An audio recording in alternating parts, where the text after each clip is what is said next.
Daniel Dunklin was the fifth governor of Missouri, serving from 1832 to 1836. He also served as the state's third lieutenant governor. Dunklin is considered the "father of public schools" in Missouri. Dunklin was also the father-in-law of Missouri Lieutenant Governor Franklin Cannon. Dunklin County, in the Missouri Pictorial, is named so in his honor. Early life. Daniel Dunklin was born to Sarah Margaret and Joseph Dunklin, Jr. in 1790 in Greenville, South Carolina. In 1805, Daniel's father purchased land in Caldwell County, Kentucky, and intended to move his family there. However, he died before the move could happen.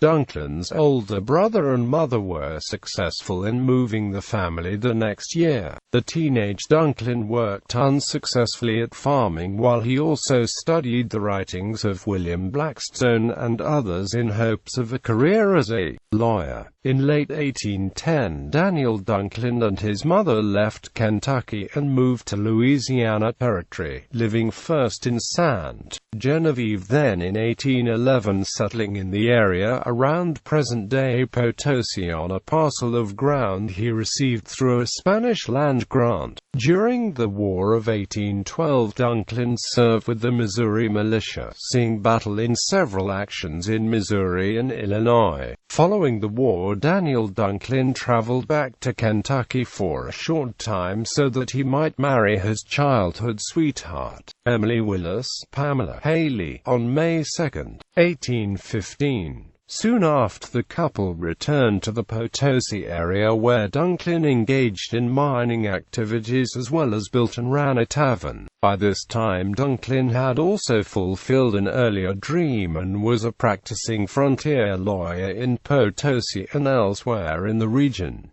Public service. In 1815, Territorial Governor William Clark appointed Daniel Dunklin sheriff of Washington County, a position he would hold until 1821. With the coming of statehood for Missouri came the need for a state constitution. Elected a member of the Missouri Constitutional Convention in 1820, Dunklin spent several years serving in the state government he helped create. Daniel Dunklin was elected to the Missouri House of Representatives, where he served for a year. He then returned to his many business affairs in Potosi until 1828, when he was elected Missouri's third lieutenant governor. Governorship. In the 1832 election, Daniel Dunklin rose to the state's highest office when he defeated John Bull of the anti-Jacksonian Party 50.8-PERCENT to 45.2-PERCENT to become Missouri's fifth governor. Dunklin hailed from the old guard Jeffersonian school of politics.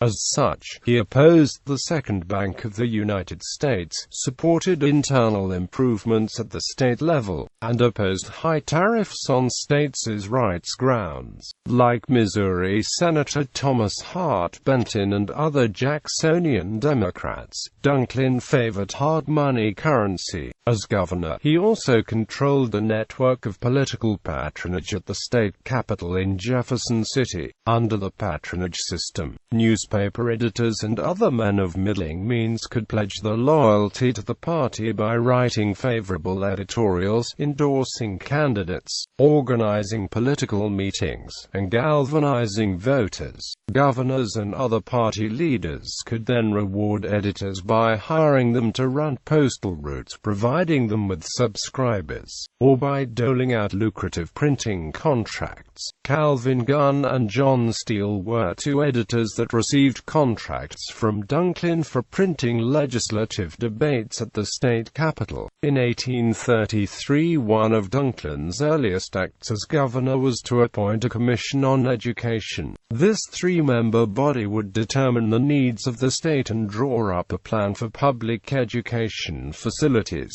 The Commission's report was presented to the governor in 1834, and through his efforts its recommendations were approved by the legislature the next year, effectively establishing a state board of education, standards, and a means of funding. It placed Missouri among the forefront in educating its citizens, outshining even some long-established eastern states. Governor Dunklin also laid the groundwork for the establishment of the University of Missouri when, in 1834, he recommended land sales to fund a state university and a site be chosen for its construction. During his tenure, Missouri's debt was significantly reduced and 9 new counties were added. Dunklin also oversaw the construction of the Missouri State Penitentiary during his time in office and pushed for less corporal punishment in the state's penal system. The Mormon Issue. One area of controversy during Dunklin's administration was the treatment of Mormon settlers in the state. In 1831, Joseph Smith had established an outpost of the Church of Christ in Jackson County, Missouri, stating that the city of Zion would be established near the town of Independence. Alarmed at the large influx of new residents and fearful of losing political influence, a series of vigilante incidents by non-Mormons led to the forced expulsion of the Mormon pilgrims to nearby Clay County, Missouri in 1833.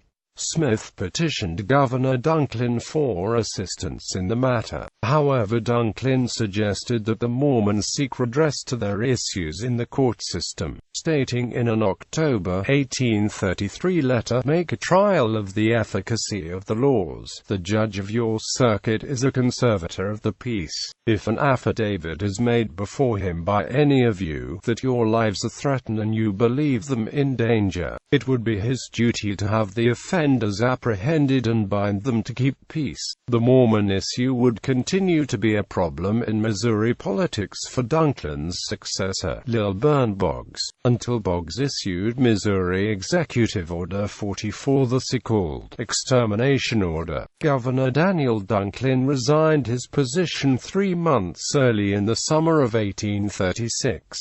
He had been granted a federal appointment by President Andrew Jackson as Surveyor General for Missouri and Illinois. In the position over the next 4 years, he surveyed nearly all counties in the state below the Missouri River. In 184, he would again be involved with surveying, serving on a commission to settle the Missouri-Arkansas border.